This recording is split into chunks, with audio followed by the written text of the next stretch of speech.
오늘 함께 은혜 나누실 말씀은 시편 125편 1절부터 5절 말씀입니다. 여호와를 의뢰하는 자는 시온산이 요동치 아니하고 영원히 있음 같도다. 산들이 예루살렘을 두름과 같이 여호와께서 그 백성을 지금부터 영원까지 두르시로다. 악인의 권세가 의인의 업에 미치지 못하리니 이는 의인으로 죄악에 손을 대지 않게 함이로다. 여호와여, 선인에게와 마음이 정직한 자에게 선을 행하소서.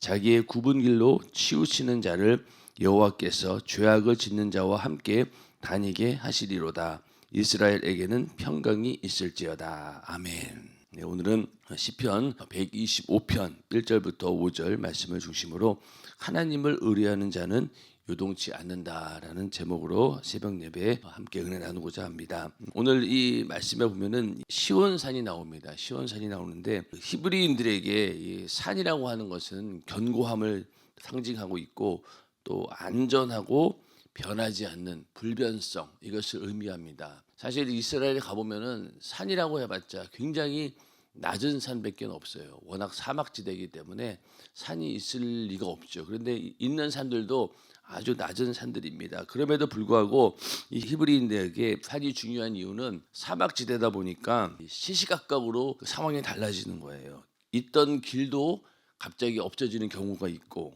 또 이 오아시스 같은 것, 그런 것들도 어제까지는 있었는데 사막지대다 보니까 바람이 불고 모래가 뒤덮여 버리면 없어지는 그런 경우도 있습니다. 어제와 오늘이 다른, 그러니까 불변성이 계속 있기 때문에 다른 것들은 믿지 못하지만은 그래도 산은 변함이 없다는 거예요. 또 이 시온산은 바로 어떤 곳이냐? 거기에 바로 하나님의 성전이 있는 곳이기 때문에 더 그러하죠. 산이라고 하는 것이 변하지 않는 그런 것들을 상징하고, 또 거기에 하나님의 성전이 있기 때문에 시온산만큼은 절대로 변하지 않는 그런 곳으로 인식을 합니다. 그래서 오늘 1절에 있는 말씀처럼 여호와를 의뢰한 자는 시온산이 요동치 아니하고 영원히 있음 같도다. 그럼 이들은 항상 이 시온산을 바라보면서 하나님이 저기 계시다, 그 성전이 저기 있고 하나님께서 함께 하신다라는 그런 믿음을 가지고 항상 시온산을 바라보았습니다. 그래서 하나님께서 미쁘시고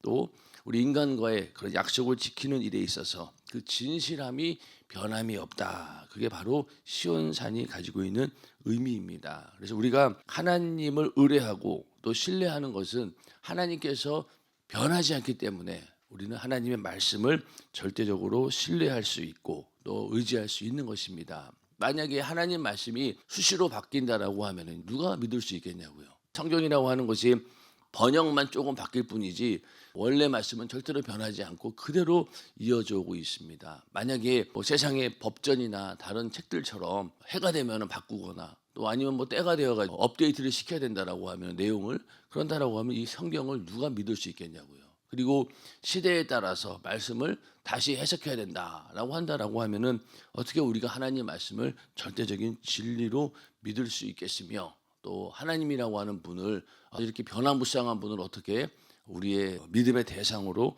여길 수 있겠냐는 거죠. 절대 그럴 수 없는 거죠. 그러나 하나님께서는 변함이 없는 분이기 때문에 그분이 하신 말씀도 변함이 없고, 또 우리가 이렇게 성경에 기록된 이 말씀들도 변함없는 하나님 말씀이기 때문에 여기에 목숨을 걸고 우리가 믿음을 지킬 수 있는 것입니다. 야고보서 1장 16, 17절에 보면은 내 사랑하는 형제들아 속지 말라. 각양 좋은 은사와 온전한 선물이 다 위로부터 빛들의 아버지께로서 내려오나니 그는 변함도 없으시고 회전하는 그림자도 없으시니라. 하나님께서는 변함도 없고 회전하는 그림자도 없다는 거예요. 전혀 변하지 않는다는 겁니다. 그림자는 어떻습니까? 아침에는 여기 있다가 저녁이 되면 저쪽에 가 있잖아요. 이 해가 움직이는 것도 사실은 순리라고 변하지 않는 것처럼 보이지만, 그러나 그거보다 더 변하지 않는 분이 바로 하나님이시다. 그렇기 때문에 하나님 외의 것들, 잘못된 그런 악한 영들이 가져오는 그런 것들에 의해서 너희가 속지 말라는 겁니다. 그래서 변치 않는 분이기 때문에 하나님은 우리의 믿음이 되시고, 그래서 하나님을 의지하는 자는 그 믿음도 요동치 않고 영원하다는 겁니다. 우리가 예수를 믿고 또 하나님께서 하신 말씀을 믿는다라고 했을 때 우리의 믿음 또한 영원히 변치 않는다는 거예요. 그래서 우리가 예수를 믿고 내가 구원받았다라고 하는 그 사실에 대해서는 영원히 변하지 않기 때문에 우리가 죽음 이후에도 영원한 천국에서 그 말씀 그대로 영원히 살 수 있는 것입니다. 변치 않고 요동치 않고 영원한 믿음을 우리가 가지고 있다라고 하는 것이 복이죠. 그런데 이 육신을 입고 사는 동안 우리의 믿음이 항상 이렇게 요동칩니다. 하나님은 변하지 않았는데 우리는 항상 변하는 거예요. 요동칩니다. 어떤 날에는 굉장히 내가 기분이 좋아서 하나님 말씀대로 살아야 되겠다 라고 그렇게 마음 먹고 막 새벽부터 나와가지고 기도하고 막 그러는데 어느 날은 또 육신이 연약한지라 그렇게 하지 못하고 더 나가서 막 죄의 가운데 휩싸여가지고 헤어나오지 못하는 그런 경우들도 있다는 거예요.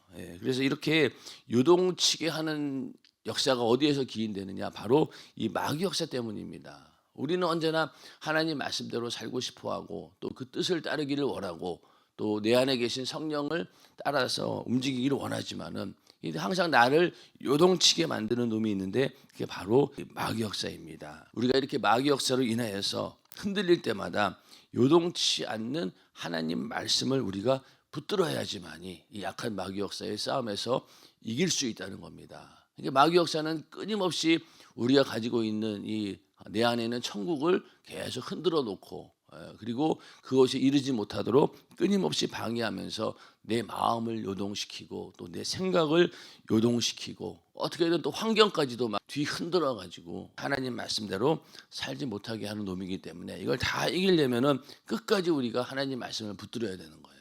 근데 이 하나님 말씀을 내가 붙드는 것도 내 힘으로는 안 되니 내 안에 계신 성령을 절대적으로 의지하면서 성령 충만함으로 그렇게 하나님 말씀을 붙들 수 있도록 나를 만들어야 된다는 겁니다. 히브리서 12장 28절부터 29절에 보면은 그러므로 우리가 진동치 못할 나라를 받았은즉 은혜를 받자. 진동치 못할 나라가 어떤 나라입니까? 영원히 변하지 않는 하나님의 나라, 천국. 그것을 우리가 소유한 자들입니다. 그러니까 너희는 그냥 은혜를 받으라는 거예요. 진동치 못할 나라를 너희가 받았다. 요동치 않는 그 영원한 천국, 그걸 우리가 후회하고 있다는 거예요. 이로 말미암아 경건함과 두려움으로 하나님을 기쁘시게 섬길지니 우리 하나님은 소멸하는 불이심이니라. 하나님은 그렇게 절대적으로 변하지 않는 분이지만은 우리도 그러한 하나님의 나라를 소유한 자로서 그것을 기쁨으로 또 경건함과 두려움으로 하나님을 섬기라는 거예요. 경건함과 두려운 마음이 있죠. 왜냐하면은 내가 만약에 천국에 가지 못한다라고 하면은 영원한 지옥에 그 소멸치 않는 불이 있기 때문에 우리는 지옥에 가서는 안 되니까 두려운 마음이 항상 우리에게 있습니다. 그리고 두렵고 떨리는 마음으로 너희 구원을 이루라라고 하신 말처럼 우리가 내 안에 천국을 소유하고 있는 것 감사하고 기쁜 일입니다. 그래서 어떻게든 이 천국을 지키기 위해서 우리는 경건함과 거룩함으로 이 나라를 지켜야 되고 또 항상 두려워해야 될 것은 만약에 이 천국에 가지 못한다라고 하면은 이 영원히 소멸하는 하나님의 불의 심판이 있다, 지옥의 심판이 있다라고 하는 사실을 알고 두려운 마음으로 우리가 이 내 안에 진동치 못할 나라 천국을 지켜내야 되는 겁니다. 우리의 신앙생활이라고 하는 것이 바로 내 안에 있는 이 진동치 못할 나라를 끝까지 지켜내는 일입니다. 마귀 역사는 끊임없이 그 나라를 무너뜨리려고 하고 그렇지만 우리는 그 나라를 끝까지 지켜내기 위해서 이 싸움에서 매일매일 승리해야 됩니다. 이렇게 하나님께서 요동치 않는 분이시기 때문에 변함이 없는 분이기 때문에 우리의 믿음이 될 수 있다. 그래서 2절에 가서 산들이 예루살렘을 두름과 같이 여호와께서 그 백성을 지금부터 영원까지 두루시리로다. 그러니까 이 예루살렘은 이 높은 지대에 있어가지고 작은 언덕 같은 것도 굉장히 높은 산처럼 보입니다. 워낙 높은 지대에 있다 보니까 그 예루살렘 주변에 있는 산들이 엄청나게 높은 산으로 보인다는 거예요. 예루살렘의 위치가 어떤 곳이냐면은 적들의 공격을 방어할 수 있는 그런 천연 요새와 같은 지형을 갖춘 곳입니다.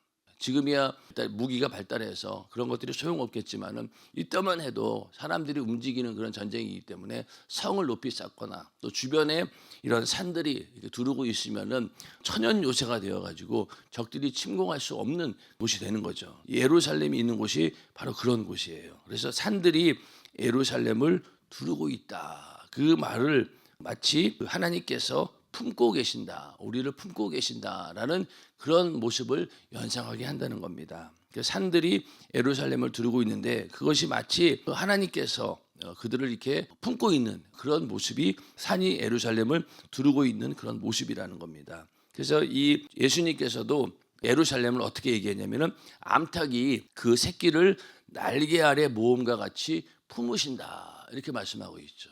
암탉이 새끼들을 품고 또 그렇게 딱 품을 때 어떻습니까? 안전하게 보호하기 위해서 이 암탉은 그 새끼를 날개 아래 품게 됩니다. 그러면서 그때 어떤 말씀을 하셨냐? 마태복음 23장 37절에 보면은 예루살렘아 예루살렘아 선지자들을 죽이고 내게 파송된 자들을 돌로 치는 자여 암탉이 그 새끼를 날개 아래 모음같이 내가 내 자녀를 모으려 한 일이 몇 번이냐 그러나 너희가 원치 아니하였도다. 하나님께서는 끊임없이 그 새끼를 암탉이 날개 아래 품으려고 했던 것처럼 그 이스라엘을 그렇게 품으려고 했지만은 결국은 그들은 원하지 않았다는 거예요. 예수님께서 이 땅에 오셔서 그들 앞에 직접 눈앞에서 얘기하고 있음에도 불구하고 그들은 그러한 보호를 뿌리치고 예수를 부인하게 되고 결국은 예수를 잡아 죽이는 그런 일까지 저지른 걸 봤을 때 하나님께서는 계속해서 이스라엘 백성들에게 회개하기를 원하셨고 돌아오기를 원하셨고 그 품 안에 다시 돌아오기를 간절히 원했지만은 이스라엘은 그렇게 하지 않았다는 거예요. 그런 소리를 듣지 않고 그러다 보니 나라가 망하게 되고 또 지금 이 예수님께서 하신 말씀은 그 바리새인과 서기관들 아무리 회개하라 외쳐도 듣지 않고 예수님의 그 말씀을 듣지 않으려고 하는 그런 모습까지 다 같이 포함이 되는 겁니다. 그래서 이렇게 암탉이 그 새끼를 날개 아래 모험같이 품으려고 하는데 그 품에서 벗어났다는 거예요. 우리도 이 땅에 살면서 이렇게 하나님께서 우리를 암탉이 그 새끼를 날개 아래 모험같이 우리가 그 안에 있다라고 하면은 우리가 얼마나 안전하겠냐는 거죠. 그러한 보호하심이 우리 안에 있기를 주님의 이름으로 축원합니다. 암탉이 이 새끼를 보호할 때 그냥 보호하겠냐고요. 독수리가 그 새끼들을 잡아먹으려고 하늘에 공중에 딱 뜨면은 이 암탉은 일단은 그 새끼를 날개 아래 품으려고 달려 들어가지고 그 새끼들을 전부 다 날개 아래 감쌉니다. 그러면은 그 독수리의 공격을 어미가 받을 수도 있잖아요. 목숨 걸고 이 새끼들을 지켜내는 겁니다. 자, 오늘날도 우리가 교회에 소속이 되어 있다라고 하는 것은 이 하나님께서 우리를 교회 안에 두시고 또 교회의 감독자를 세우고 그렇게 해서 우리를 지켜주시고 보호하시는 거예요. 여기 예루살렘이 있는 그 시온산처럼 이 교회는 바로 그런 곳입니다. 음부의 원세가 교회를 이기지 못하리라 했으니 우리가 이 교회 안에 있을 때 하나님께서 우리를 보호해 주신다는 거예요. 적들의 공격으로부터. 그리고 또 담임 목사님은 어떻습니까? 끊임없이 우리 성도들을 위해서 기도하되 암탉이 그 새끼를 날개 아래 모험같이 그렇게 품으려고 하듯이 우리를 위해서 기도하고 있다는 겁니다. 또 담임 목사님뿐만 기도하는 게 아니죠. 영혼을 섬기는 많은 자들이 맡겨진 영혼들을 지켜내고 보호하기 위해서 이러한 심정을 가지고 계속 품고 있다는 거예요. 그러니 악한 적의 공격으로부터 어떻게든 막아내기 위해서 이렇게 하나님께서는 사랑을 쏟으시되 암탉이 새끼를 날개 아래 모험같이 품으시는 것처럼 지금 이 산들이 예루살렘을 두르고 있는 것처럼 여호와께서 그 백성을 지금부터 영원까지 품고 계신다는 겁니다. 그러한 하나님의 보호하심과 사랑이 우리 안에 있기를 주님의 이름으로 축원합니다. 영원히 두르고 있다는 거예요. 지금부터 영원까지. 그래서 우리는 이 보호 아래 있는 자들이죠. 그래서 또 이렇게 하나님께서 우리를 보호하고 있다라고 하는 그런 말씀이 날개 아래 보호하신다 이런 말씀도 성경에 있어요. 룻기 2장 12절에 보면 여호와께서 내 행한 일을 보응하시기를 원하며 이스라엘의 하나님 여호와께서 그 날개 아래 보호를 받으러 온 내게 온전한 상 주시기를 원하노라. 예, 룻기서에는 나오미하고 룻이라고 하는 여자의 이야기가 나옵니다. 그 가운데서도 나오미의 며느리 룻은 어떻습니까? 남편이 죽었으니 이제 자기 살 길 찾아가면 되는 거예요. 그래서 나오미가 다시 이스라엘로 돌아오려고 할 때 며느리에게 기회를 줍니다. 그냥 네 갈 길 가라. 누구도 원망할 것도 없고 누가 뭐라고 할 것도 없으니까 이제는 너희가 새로운 인생을 살아라라고 이제 가라고 했지만은 한 며느리는 자기 갈 길을 갔습니다. 근데 이 룻이라고 하는 이 여자는 어떻습니까? 나오미가 섬기고 있는 당신이 섬기고 있는 그 하나님이 나의 하나님입니다라고 하면서 과감하게 하나님의 섭리 안으로 이게 뛰어드는 거예요. 그래서 일단은 이 이스라엘로 돌아왔습니다. 그렇지만 오자마자 뭐 좋은 일만 있었습니까? 아니잖아요. 이 룻이라고 하는 여자가 시어머니 먹여 살리기 위해서 뭐 밭에 나가서 이삭을 줍는 일도 하고 고생을 하게 됩니다. 그러다가 보아스라고 하는 사람을 만나게 되었고 결국 이 일이 잘 되어가지고 그때 보아스가 하는 얘기가 뭐냐면 룻을 보고 합니다. 하나님 여호와께서 그 날개 아래 보호를 받으러 온 내게 온전한 상 주시기를 원하노라. 그러니까 룻은 나오미가 섬기는 그 하나님의 품 안으로 들어가면은 뭔가 살 길이 있다라고 믿었던 거예요. 그래서 그 날개 아래 보호를 받으러 온 내게 온전한 상 주시길 원하노라. 그게 바로 이제 보아스를 만남으로 인해 가지고 룻의 인생이 정말 하나님의 은혜 가운데 새롭게 변화가 되죠.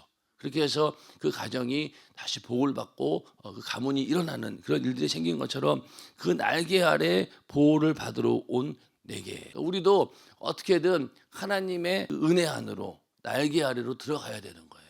벗어나면은 죽습니다. 그렇지만은 하나님께서 나를 보호해 주신다는 그런 믿음을 가지고 그 날개 아래 들어와서 보호를 받으면 우리는 사는 거예요. 그런데 이 날개 아래 이렇게 들어오는 데 있어서 또 마찬가지로 엄청난 결단이 필요했고 선택이 필요했던 거죠. 이 그 길로 가는 길이 결단코 행복을 보장하는 길은 그런 길은 아닙니다. 왜? 나오미가 이미 쫄딱 망해가지고 돌아가는 거잖아요. 금이 환양이 아니라 완전히 망해서 아들들 다 죽고 남편도 죽고 그런 상태에서 정말로 가진 것 하나도 없이 고향으로 돌아가는 그런 상황인데 거기에 어느 누가 합류하려고 하겠냐고요. 아무것도 볼 게 없는데 뭐 재산이 있습니까? 가면은 뭐 농사지을 땅이 있습니까? 아무것도 없는데 그런데도 불구하고 룻은 그 나오미가 함께했던 하나님을 어떻게 알고 보았는지 그 믿음을 가지고 들어가는 거예요. 하나님의 그 날개 보호 아래로 들어간 겁니다. 그리고 들어가서 어떻습니까? 어떻게든 그 하나님의 말씀대로 율법대로 다 행동을 합니다. 그렇게 해서 기업 물을 자를 찾는 방법에 있어서 율법이 정한 대로 그대로 시행을 하면서 차근차근 이 섭리 안으로 막 들어가게 된 거예요. 결국은 그래서 보아스를 만나서 이들의 삶이 바뀌게 되죠. 그래서 하나님께서 역사하시는 그런 경험을 하게 되는 것처럼 우리도 이 하나님의 날개의 그 보호 안으로 들어와야 되는 거예요. 그래서 이 섭리 안으로 들어올 때 육신의 생각으로 봤을 때는요, 저게 과연 가능할까, 괜찮을까 두려움도 있고 또 의심도 있겠죠. 그러나 일단은 하나님의 말씀 안으로 들어왔을 때 분명히 하나님께서는 그 말씀대로 우리를 책임져 주시고 보호하신다는 거예요. 그 믿음이 우리는 흔들려서는 안 됩니다. 그래서 이 하나님 말씀 안으로 들어갈 때 얼마나 이 악한 마귀 역사가 또 방해하겠냐고요. 그런 것들을 다 이겨내고 담대하게 여호와께서 그 날개 아래 보호를 받으러 온 내게 온전한 상 주기를 원하노라. 이 말씀처럼 우리도 하나님의 그 말씀 안으로 쑥 들어가야 되는 거예요. 우리가 교회에 출석을 하고 그냥 뭐 와서 예배 드리는 그런 사람들도 있지만은 또 많은 분들이 교회에 직분을 맡게 되고 직분을 맡는다고 하는 것이 사실은 육신적으로 봤을 때는 이게 성가시고 번거로운 일이에요. 가만히 그냥 교회에 와서 말씀 듣고 은혜만 받고 기도하고 그럼 얼마나 좋겠습니까? 그런데 직분을 받는다라고 하는 것은 그만큼 하나님의 섭리 안으로 들어간다는 것이고 또 그러면서 어떤 위험도 감수하고 들어가는 겁니다. 그렇지 않습니까? 직분 맡아서 충성하다 보면은 뭐 별의별 일이 다 생기잖아요. 그런 것들을 다 이겨내야 되는데 나 그런 고생하기 싫어. 그래서 아예 직분을 받지 않는 그런 사람도 있잖아요. 그런데 그게 아니라는 거예요. 일단은 그 안으로 들어가게 되면은 하나님께서 예비하신 엄청난 복이 있다는 겁니다. 우리에게는 영원히 변하지 않는 하늘의 상급이 있고 또 면류관이 있고 모든 것들이 내 영혼의 때에 부유로 있기 때문에 우리는 과감하게 이 하나님의 보호 아래로 쑥 들어가야 되는 거예요.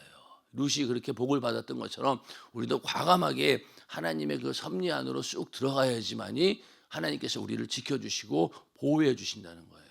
이 싸움에서도 공격이 최고의 방어입니다. 전쟁 나면은요, 제일로 안전하게 살아남을 수 있는 사람이 누굴까요? 군인들이에요. 군인들은 무장을 해 있고 공격 무기를 가지고 있기 때문에 자기 자신도 보호할 수 있고 또 다른 사람도 보호할 수 있기 때문에 전쟁이 나면은 군인들이 제일 유리합니다. 제일 위험한 것 같지만은 그런 것처럼 우리도 신앙생활 함에 있어서 이 마귀와의 싸움에서도 이 공격이 최고의 수비가 되는 거예요. 나 그냥 이 마귀의 공격을 계속 피하다 보면은 언젠가 맞아요. 그렇지만은 공격하면 어떻습니까? 그냥 때려 눕히면 되는 거잖아요. 그러니까 공격이 최고의 방어입니다. 그런 것처럼 마귀 역사도 이렇게 이겨내야 되는 거죠. 그냥 내가 수비만 한다고 해서 나는 죄 안 지을래 그러고 뭐 이불 속에 들어가서 하루 종일 만약에 밖에도 안 나가고 누워 있다고 칩시다. 그러면 그 상태가 거룩함이 유지가 됩니까? 아니죠. 이불 속에 들어가서 또 온갖 생각으로 죄를 짓잖아요. 그러니까 안 되는 거예요. 그러니까 아싸리 그냥 나와가지고 바깥에 나와서 전도를 하든 충성을 하든 공격적으로 움직여야지만이 이 약한 마귀의 싸움에서 이겨낼 수 있는 겁니다. 그래서 우리가 하나님의 그 섭리 안으로 과감하게 뛰어드는 것, 그것이 힘들고 어렵고 좁은 길처럼 보이지만은 그러나 그것이 바로 나의 신앙을 지키는 길이고 또 이 약한 마귀 역사를 이겨내는 일입니다. 그래서 우리가 이렇게 이 하나님의 날개 보호 아래 들어가려고 우리는 과감하게 뛰어들어야 된다는 겁니다. 그래서 여러분들 직분 받는 일에 대해서 또 충성하는 일에 대해서 절대로 두려워해서는 안 된다는 거예요. 내가 하려고 하니까 두려운 것이지 주님이 나와 함께 하신다라고 하면은 절대로 두려울 일이 없다는 겁니다. 이렇게 하나님께서도 우리를 둘러싸고 있지만은요, 마귀 역사도 우리를 둘러싸고 있어요. 그래서 고린도후서 4장 8절 10절에 보면은 우리가 사방으로 우겨쌈을 당하여도 쌓이지 아니하며, 사방으로 우겨쌈을 당한다는 거예요. 온통 전부 다 나를 정말로 괴롭히고 나를 죽이려고 하는 그런 적들로 인해서 완전히 우겨쌈을 당한다는 겁니다.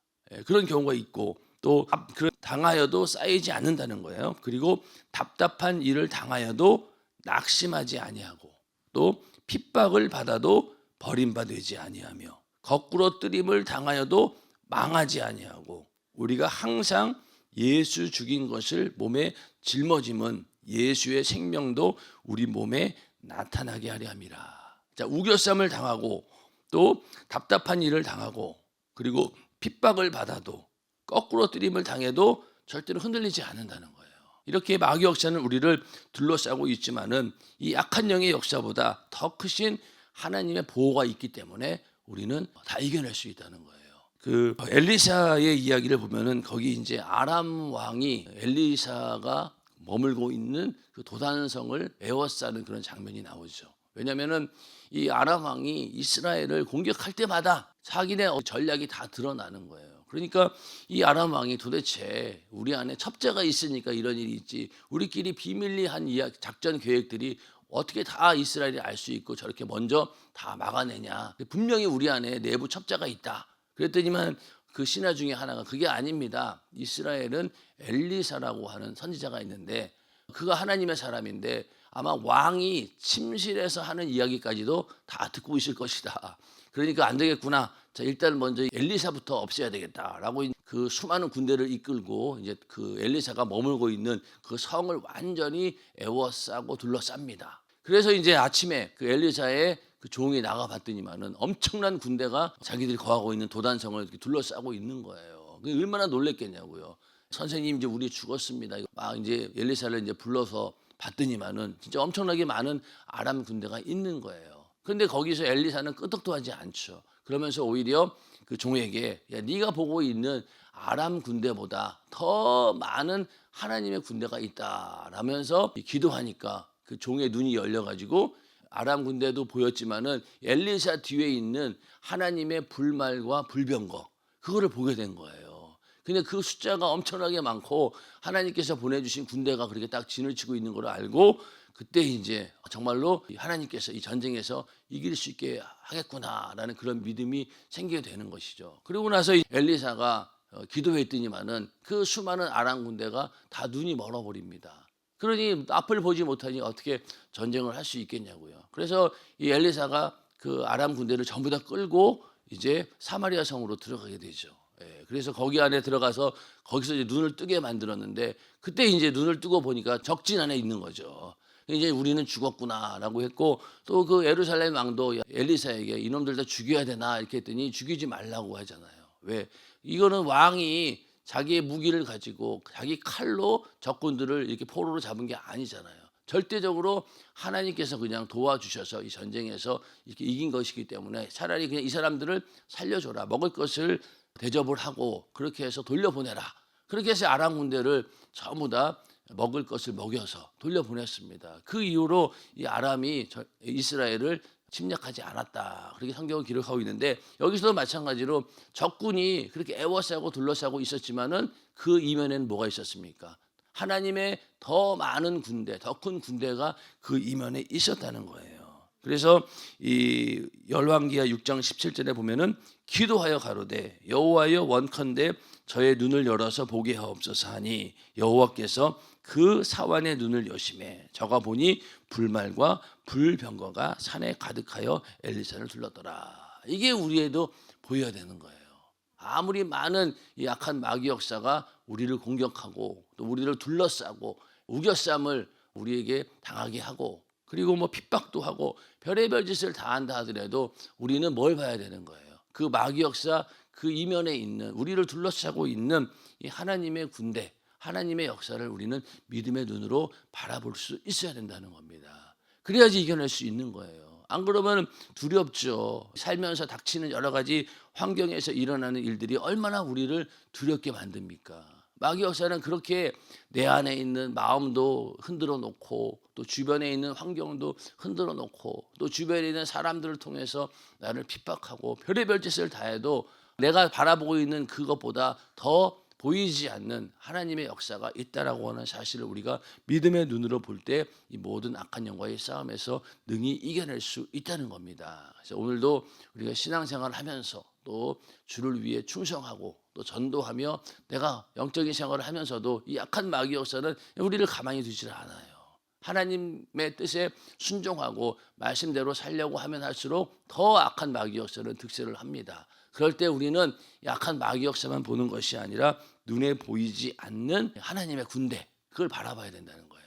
그 하나님께서 나를 두르고 계신다. 나를 변치 않는 그분께서 나를 지키고 보호하고 계신다라고 하는 그러한 믿음을 가지고 있어야 된다는 거예요. 그래서 오늘 말씀처럼 하나님을 의뢰하는 자는 요동치 않는다는 거예요. 왜 하나님이 요동치 않는 하나님이 우리와 함께 하시기 때문에 우리의 믿음도 흔들리지 않는다는 것. 그래서 하나님께서 늘 우리를 두르시고 보호하고 있다. 그래서 하나님의 은혜 안에 주 안에 있는 것이 최고의 복이다. 그렇기 때문에 아무리 육신의 눈으로는 좁은 길로 보이지만은 우리는 그 길을 담대히 갈 수 있다는 겁니다. 그래서 오늘 이 말씀을 우리가 기억하면서 이 예루살렘을 시온이 두르고 있는 것처럼 하나님께서 이스라엘을 지키고 있었던 것처럼 오늘날 우리도 하나님의 자녀로서 내 안에 또 성령을 모신 자들이잖아요. 그러니까 우리는 흔들리지 않는 거예요. 요동치 않는 하나님의 보호가 우리에게 있다라는 그런 믿음을 가지고 세상을 이겨내고 또 우리에게 다가오는 어떻게든 우리가 가지고 있는 이 천국을 무너뜨리려고 하는 이 약한 영들과의 싸움에서 승리하는 우리 모두가 되기를 주님의 이름으로 축원합니다. 이 시간 기도하겠습니다.